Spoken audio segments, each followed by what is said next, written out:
Hey guys, welcome to this episode of Family by Design. Today we're going to get right in your kitchen and we're going to talk about selfish parenting. And so you're really going to be pressed to dig into your own heart and own self and just where you're at with your parenting. And are you doing it from a place of selfishness? And you might immediately say, no way, but listen to this podcast and I think it's going to really help you and help you dig a little bit deeper. And so it's going to really help your home, your family, and most importantly, your children. And so be blessed and encouraged as you listen.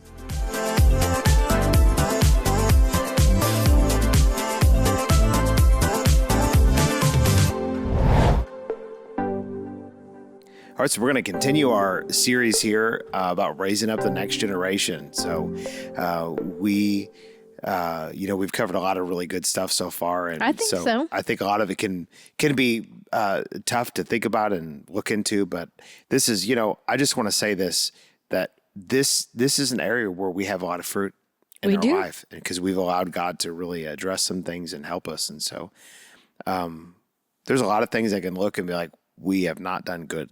But this is an area we've done really good at. And it's just by the grace of God.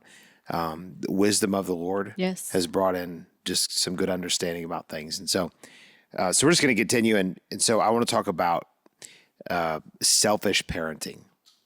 And this is something that I learned when I was younger by observing and watching people deal with their children. And often they do it in a selfish way. And that's good. But I think that they don't realize it, but oftentimes people deal with their kids, especially when they're young, but really even when they get older too, like teens, they're concerned about how things look, how their kids make them look. Yes.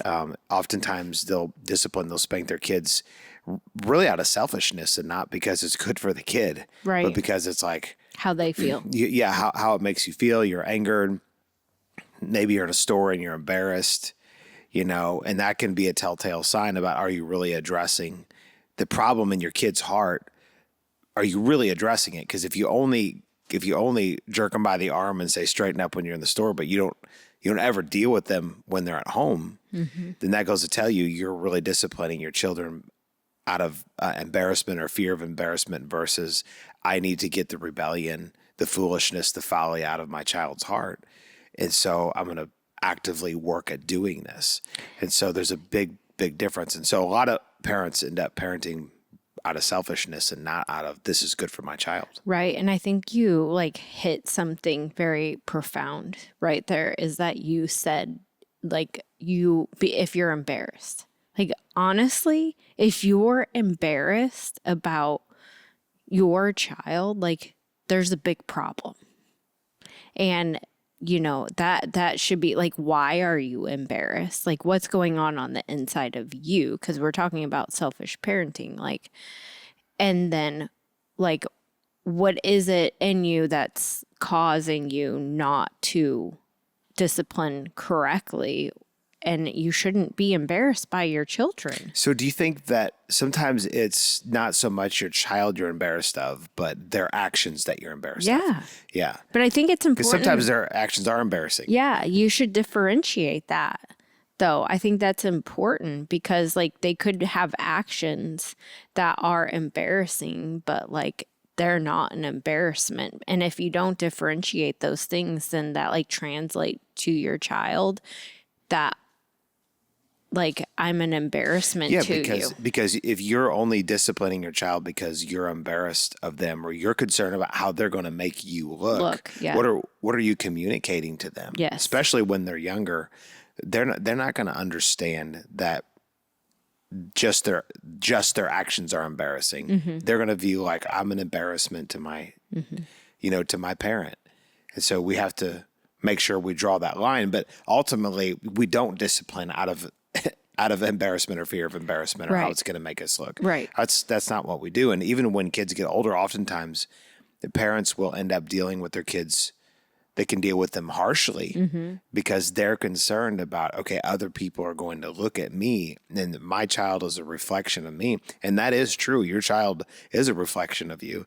And so what are people going to think? How are they going to see me? How are they going to see us? And how does this make me look? And so I think a lot of times those thoughts aren't actually conscious thoughts that people have, but it is something that's kind of in their makeup of like, I don't, if my kid screams at me, when we're at home, that's one thing, but I certainly don't want him to do it out in public because that might make me look bad. Like, I don't think that people actually process that, but those emotions are definitely there. And there's that concern about like being embarrassed or looking bad, or like people are going to think I'm a bad parent. Well, none of that is the issue. The issue is does your child have something in their life that needs your attention? That's the thing, because if they are acting out in the store, they're probably acting out at home. And if they're not acting out at home and only in the store, then they've learned how to manipulate you. And so now you've got a problem that needs to be dealt with. Right. But the point is that parenting, whatever aspect you're talking about training, you're talking about disciplining, but just raising up your child, it will benefit you currently. As a matter of fact, there's a great verse in Proverbs that talks about this.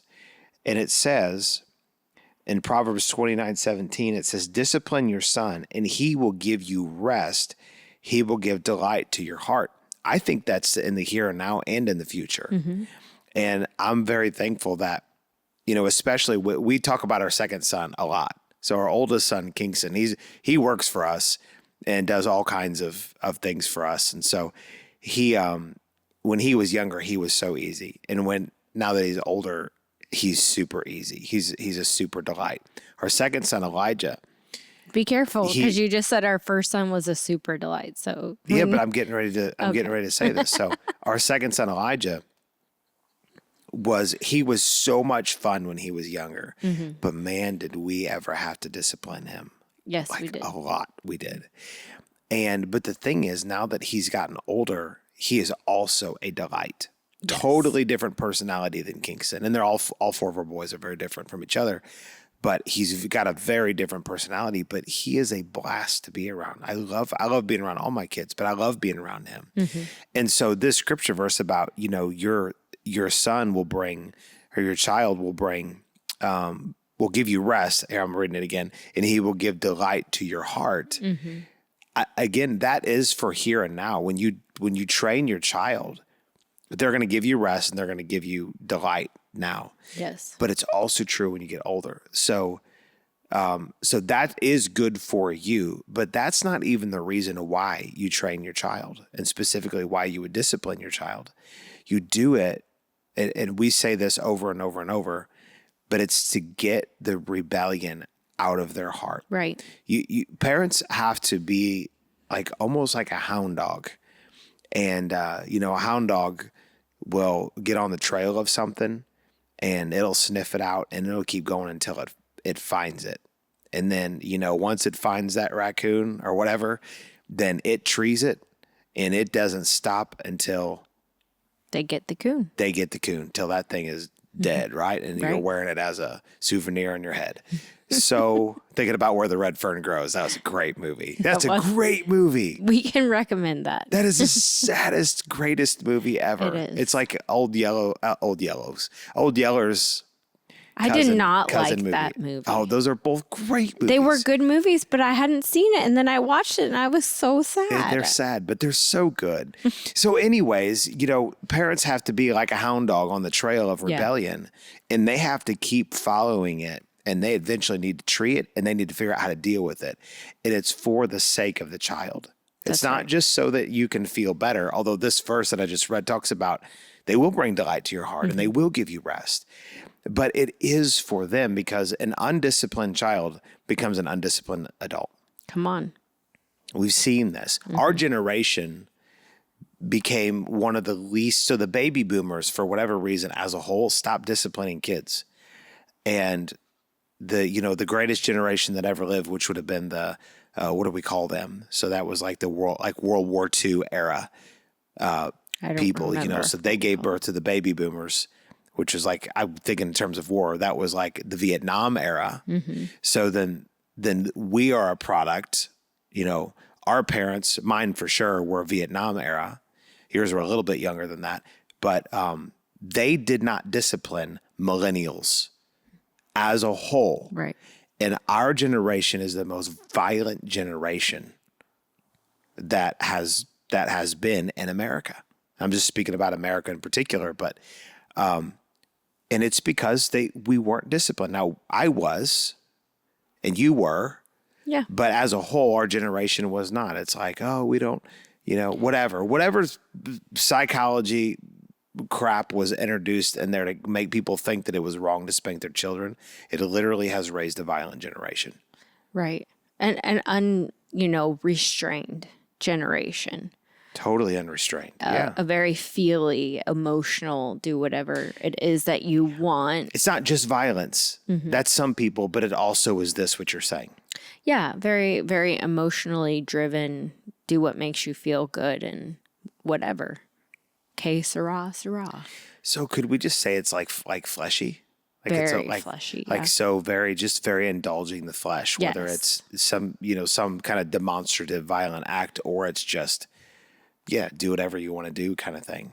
But I think both of those, all of that is just fleshy stuff. And it really is a result of not training your kids. Because see, training your children, it's not about driving out the devil. I mean, that could be part of it. But generally speaking, it's about helping your child deal with the fact that they're living in a fallen world and they have an unrenewed mind and flesh that has been given over to Satan, and they have to given over to the lusts of this world, and they have to learn to pull themselves away from it and follow God. Yeah. Interesting. I would be interested to know, maybe not, if, women went to work a lot and there was this huge rise of the feminist movement of oh yeah, I'm going to follow my dreams and have kids and whatever. I'm too busy to pay attention to my family and let somebody else raise them, such as school system. This goes down a deep hole that right. I could go down very quickly. I know. But So stay for a I'm long just time. so it's just important. It's so true. What you're saying is true. It is. And it's so important. Again, being a parent, if we really dial it back, is one of the most selfless acts that you can do. And so really selfishness is something, that parenting will challenge you in. And a lot of times it's not comfortable and it's not convenient and it's not fun to discipline your kid. Like, who really wants to do that? If we want to be honest, it feels in the moment easier to just let it happen. But the more you keep letting it happen because you don't want to deal with it, then it begins to deal with you. Yeah. And you have a bigger problem. So it is better in the moment that you take a hold of the situation, whatever it is, and do the discipline. And then as kids get older, it changes how it looks. But it needs to be dealt with because we want to be restrained and disciplined people. And it's very important. Sometimes we don't think about this, but even parenting is to help and teaching kids obedience, and it is really what it is in a life with the Lord, in relationship with the Lord. If they don't know obedience and they aren't disciplined, then they're not really going to want to obey or be restrained when it comes to following after the Lord. Or it's going to be harder. They're going to have to learn things on their own. When again, your job, part of your role as a parent is to pastor your kids. Parents are the kids' first pastor. Pastors. That's right. And then I go back to sometimes our pastors doing a good job at being an example of pastoring the sheep. I don't think most pastors are, but and that's basically to lead, to feed, protect. Yes. Not necessarily in that order, but those are the three main things involved with. And part of that. leading is teaching people to be disciplined and restrained. Yeah. And and not like restraining them to keep them from life, but it's restraining us to keep us safe. Yeah. And it's bringing us to a place of obedience, bringing our children to a place of obedience, because obedience produces so much fruit. It does. It's the best fruit. Acts of obedience are seeds for our future. And so it is about obedience, but it's also about submission. And this is kind of the difference between getting your child to do what you know they're supposed to do versus dealing with their heart on why they're not wanting to do what you're telling them to do. Because obedience is an action issue. Submission is a heart issue. That's so good. you can tell your child, like, go clean your room. We always use the clean your room example, but go clean your room, and you might get them to do it, but they're like standing up on the inside. on the inside, they're thinking, I hate this. I don't like this. Whatever. They got a bad attitude, and so it's a submission issue. And that goes back to a rebellion issue. So it always comes back to dealing with the issue of the heart.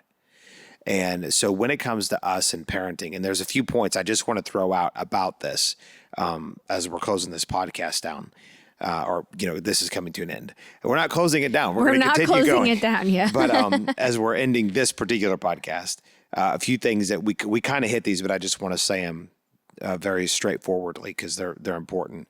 And this is about just, again, what we're talking about is not parenting from a selfish perspective, not being a selfish parent, right? Not disciplining and parenting from a selfish place. A few things: children's behavior exposes parents' hearts. So whenever your child acts up, whenever your child does whatever, that will show you where you're at. If you can stay level, like when your kid's freaking out or they do something, or you listen when they get older and you deal with attitudes and different kind of things. Are you in a place where you simply respond to it and respond in grace and love and correction, or are you freaking out? And if you're freaking out, why? And I find that most of the time, especially when kids, it's both when they're younger and when they're older, when parents are, freaking out, it's because they're concerned about how it's going to make them look. Most parents wouldn't think that. They think, oh no, I love my kid. I want them to do right. Why is it so important for you that they do right? Is it because you're trying to deal with the rebellion issue, or is it because you're concerned that they're going to make you look bad? I promise you that every parent deals with that on some level, and some parents are driven by selfish parenting. They're not driven by dealing with rebellion. Another thing is that we need to deal with, and I just kind of said it, but like embarrassment-driven parenting. Is that something that's driving us? Also, parenting from anger. I mean, this is the thing is like the epitome of this is your child has been having a rotten attitude and being mean or whatever, and it goes on all day long, and finally you go, I've had enough. You're making me angry. I'm going to beat your butt. Could even say, you're making me angry. So then you go and deal with your child. Well, you just dealt with your child because of how it made you feel, not because of the rebellion issue.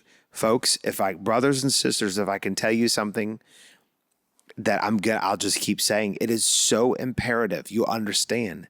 You deal with children for the sake of getting the rebellion out of their heart. That's why you discipline your children. Right. It is essentially the sole reason. It is the only reason why you spank a child. You don't spank them because they make you look bad. You don't spank them because embarrassment or anger, or and you don't do it because they need to change their actions. Eventually their actions will change. Right. Eventually they'll change. If nothing else, they'll go to bed that night and their actions stopped. But then they wake up the next day and they do it all over again. Why? Because that rebellion was never dealt with in their heart. You discipline children for the sake of dealing with rebellion. I just can't overstate that. But I'm telling you, most people do not understand that. They don't understand that. They think that spanking a child or just any form of discipline is about changing their behavior. It's not. It's about changing their heart. That's right. This isn't about behavior modification. That is a byproduct. It's about what's going on the inside of them and how can we help them manage that. Yeah. Because the thing is even as adults, we need help managing what's going on the inside of us. And if we don't, then we're out of control, just like our children are out of control. The only difference is that we're adults and we're not going to have anybody like spank us or discipline us. Yeah, unless the Lord does it. Right. We do it ourselves. Like we're the ones who have like get to a place where like there's a major consequence because we had this action. We had a fit of rage. We're completely depressed because we didn't learn how to manage or even ask like what's going on the inside of me. Yep. Amen. Good stuff. There's a lot more we could say about this, but this is sort of wet your whistle for digging into this a little bit more and just asking, am I parenting from a selfish perspective? And if you are, stop doing that. Get the heart of God, and this will help you. Thanks for tuning in to Family by Design. We're so thankful you took this time to listen and participate with Liz and I as we discuss these very important things concerning marriage and family. If you're blessed by this ministry, in particular this podcast, we'd love it if you would leave a review. It'll absolutely help boost our ratings and help other people to be able to find this podcast to bless them as well. We want to give a special thanks to our partners. Those of you that partner with Ward Ministries, you make this possible. If you'd like more information about partnership, you'd like to become a partner with us, you can go to wardmen.org and find all the information there, as well as other resources. So we bless you in the name of the Lord. Thanks for tuning in.